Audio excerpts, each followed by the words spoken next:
नमस्कार बहनों भाइयों, स्वागत है दिव्य आईएएस पीसेस पर। मैं हूं आरके सर।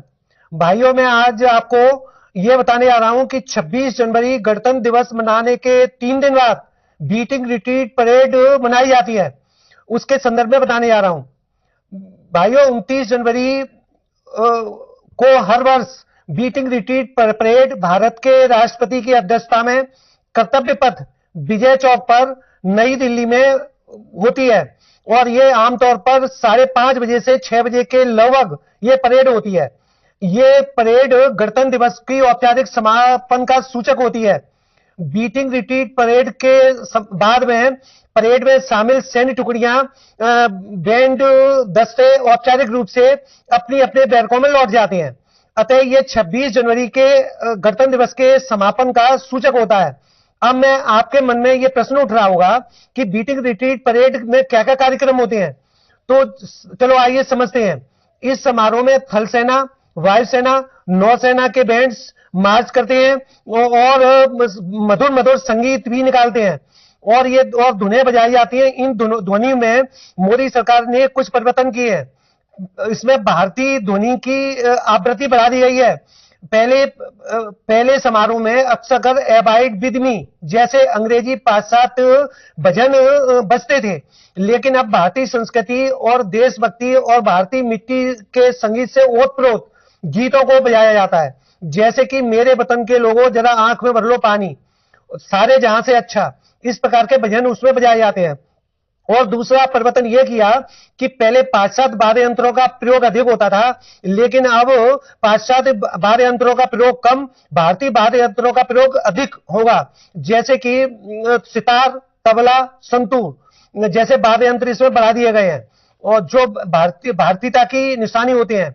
और एक ये भी परिवर्तन किया है, परंपरागत तरीके से तो मनाया ही जाएगा, कुछ इसमें वैज्ञानिक और आधुनिकता जैसे इनोवेशन भी किए हैं।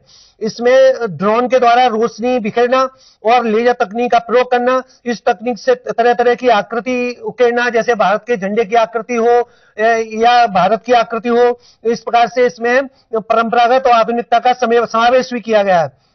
अब आपके मन में यह प्रश्न उठता होगा कि ये जो प्राचीन काल में ये कब से बनाया जा रहा है। तो देखिए कि हिंदुस्तान में सैकड़ों लड़ाइयां आपने देखी होंगी। उस लड़ाइयों में संगीत युद्ध का हिस्सा होता था। पहले युद्ध के समय शंखनाद होता था, शंख बजाए जाते थे, तुरई बजाई जाती थी, शिंगी बजाए जाते थे, नगाड़े बजाए जाते थे। ये प्राचीन काल का बीटिंग रिट्रीट है। और आज तो मिलिट्री बैंड है जो आपके सामने 29 जनवरी को वायुसेना और थल सेना और नौसेना बैंड्स के साथ में तरह तरह के संगीत निकालती हैं। और अब प्रश्न ये कब से मनाया जा रहा है। तो इसको भारत में बीटिंग रिट्रीट समारोह पहली बार 26 जनवरी 1950 में महारानी एलिजाबेथ और प्रिंस फिलिप की राजकीय यात्रा के दौरान आयोजित किया गया था। और हम थोड़ा सा इतिहास में जाएं तो विश्व में ये सबसे पहले कब मनाया गया था। तो बीटिंग रिट्रीट सेरेमनी का असली नाम बाच सेटिंग है। 18 जून 1690 कि इंग्लैंड के राजा जेम्स टू ने अपनी सेनाओं को जीतने के बाद वापस सेना आ गई थी तो धूम बजाने का आदेश दिया था। तो तभी से विश्व में मनाया जा रहा है, लेकिन भारत में यह सबसे पहले 26 जनवरी 1950 को के 3 दिन बाद 29 जनवरी को मनाया गया। तब से यह समारोह भारतीय सशस्त्र बलों की वीरता और बलिदान को श्रद्धांजलि देने के लिए और भारतीय वीरता को याद करते हुए हर वर्ष 29 जनवरी को ये बीटिंग रिट्रीट समारोह मनाया जाता है। इस समारोह को मात्र 2 बार रद्द करना पड़ा, इसकी भी जानकारी मैं दे रहा हूं। एक तो 2001 में गुजरात में भूकंप आया था, उस समय पर बीटिंग रिट्रीट परेड को रद्द कर दिया गया था।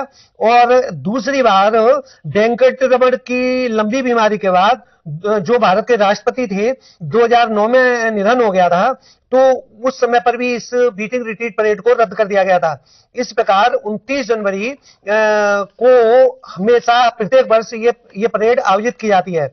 साथियों, 26 जनवरी का जो पर्व है वो भारत में चल रहा है और इस पर्व के उपलक्ष्य में मैंने कई दिव्य आईएएस पीसेस पर कई वीडियो डाले हैं, जैसे कि 26 जनवरी को क्या क्या कार्यक्रम होते हैं, दूसरा वीडियो 26 जनवरी को विदेश से मुख्य अतिथि कौन बुलाए जाते हैं, और 26 जनवरी कोई समय पर झंडा फहराना और 15 अगस्त को झंडा आरोहण, फ्लैग होस्टिंग में क्या अंतर होता है।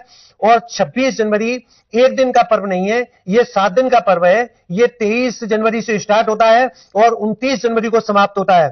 तो साथियों, इसी प्रकार के करंट इश्यू को जानने के लिए जुड़े रहिए दिव्य IAS विशेष पर। धन्यवाद।